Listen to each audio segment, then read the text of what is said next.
નમસ્કાર, હું છું તમારો પોતાનો સાગર અને આપ સૌનું કરું છું દિલથી સ્વાગત.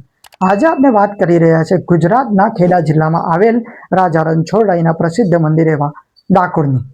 દ્વારિકાધીશ ભગવાન શ્રી કૃષ્ણને રાજા રણછોડરાય પણ કહેવામાં આવે છે. એ પાછળ પણ એક કથા છે. મગધનો રાજા જરાસંઘ ભગવાન શ્રી કૃષ્ણનો કટ્ટર શત્રુ હતો. એને સતત 17 વખત મથુરા ઉપર આક્રમણ કર્યું હતું અને દરેક વખત શ્રી કૃષ્ણ અને બલરામે એને હરાવ્યો હતો, પરંતુ એ જીવિત બચી જતો હતો. જ્યારે એ 18મી વખત યુદ્ધ કરવા આવ્યો ત્યારે તેને યવન દેશના શક્તિશાળી રાજા કાલિયાવંતને પોતાની અંદર સામેલ કરી લીધો.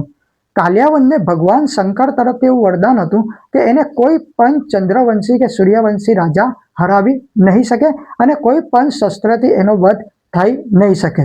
શ્રી કૃષ્ણ જાણતા હતા કે કાલિયાવંતને હરાવવો સહેલો નથી, પરંતુ જો એ તેની સાથે સીધે સીધું યુદ્ધ કરવા જાય તો ઘણા યાદવો અને નિર્દોષ મથુરાવાસીઓ માર્યા જાય. અને ભગવાન શ્રી કૃષ્ણને કાલિયાવંતને હરાવવો તો સહેલો જ હતો, પરંતુ તેઓ નહોતા ઈચ્છતા હતા કે મારી પ્રજાને પણ કોઈ પણ પ્રકારનું નુકસાન પહોંચે. તેથી પ્રજાના હિત માટે અને કાલિયાવંતના વિનાશ માટે એ યુક્તિપૂર્વક માર્ગ અપનાવવા માટે શ્રી કૃષ્ણએ યુદ્ધના મેદાનને ત્યાગ કરવાનો નિર્ણય લીધો. તેમણે તાત્કાલિક મથુરાના તમામ લોકોને સાથે લઈને પશ્ચિમ કિનારા ઉપર આવેલી દ્વારકા નગરી તરફ પ્રયાણ કર્યું. જ્યારે શ્રી કૃષ્ણ યુદ્ધનું મેદાન છોડીને જતા રહ્યા ત્યારે જરાસંધે તેમને હસતા હસતા મહેણું માર્યું અને રણછોડ કહીને બોલાવ્યા.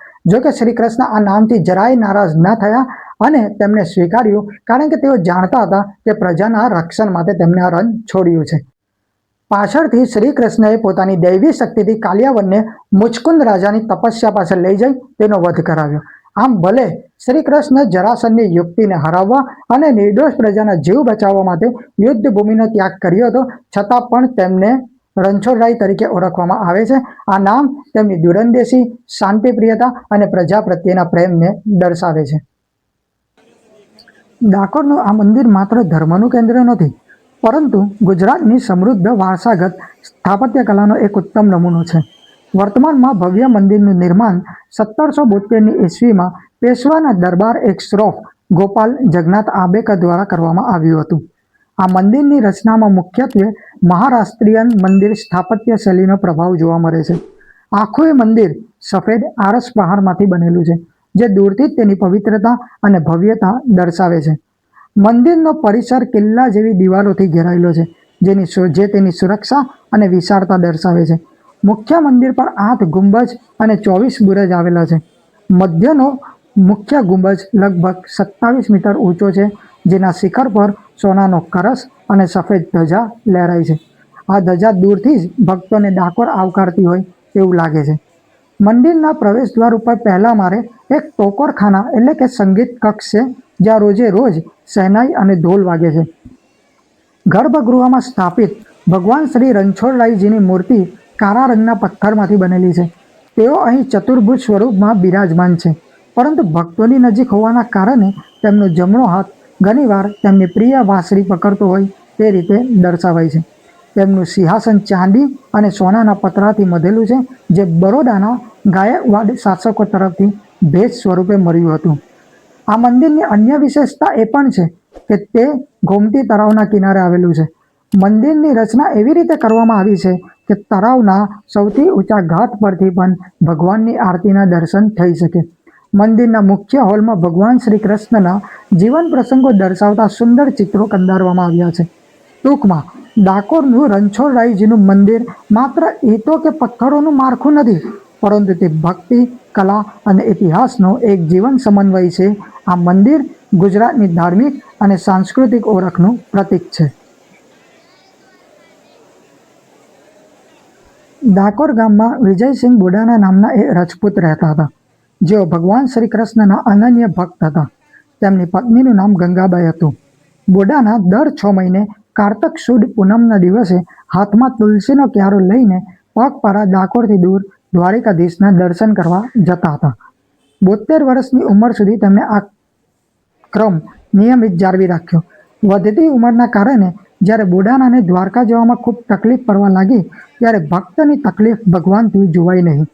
શ્રી કૃષ્ણએ સ્વપ્નમાં આવીને બોડાનાને કહ્યું કે હવે દ્વારકાથી હું ડાકોર આવીશ, તું આવતી વખતે એક ગાડું લઈને આવજે. બોડાના ગરીબ હોવા છતાં ગમે તેમ કરીને એક વૃદ્ધ બળદ અને ખખરી ગયેલું ગાડું લઈને દ્વારકા પહોંચ્યા. ત્યાં તેમણે પૂજારીઓને કહ્યું કે ભગવાન તેમની સાથે ડાકોર આવવાના છે.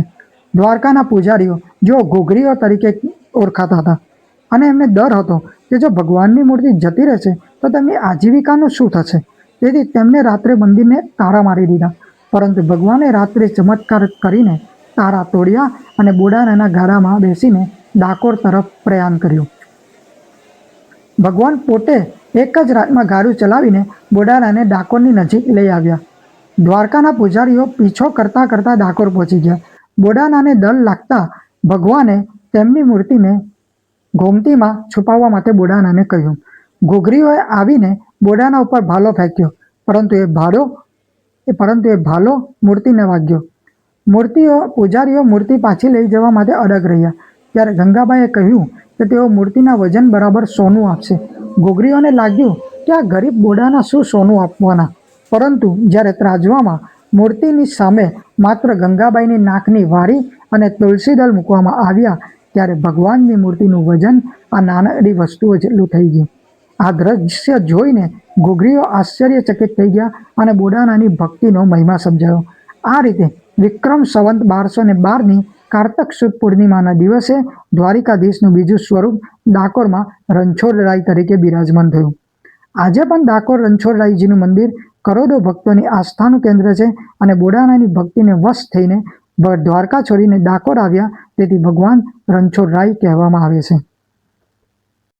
જો તમને આ વિડીયો પસંદ આવ્યો હોય તો પ્લીઝ લાઇક કરો, શેર કરો, સબસ્ક્રાઇબ કરો અને બેલ આઇકોનને પ્રેસ કરવાનું બિલકુલ ના ભૂલતા. તો please subscribe now. Thank you.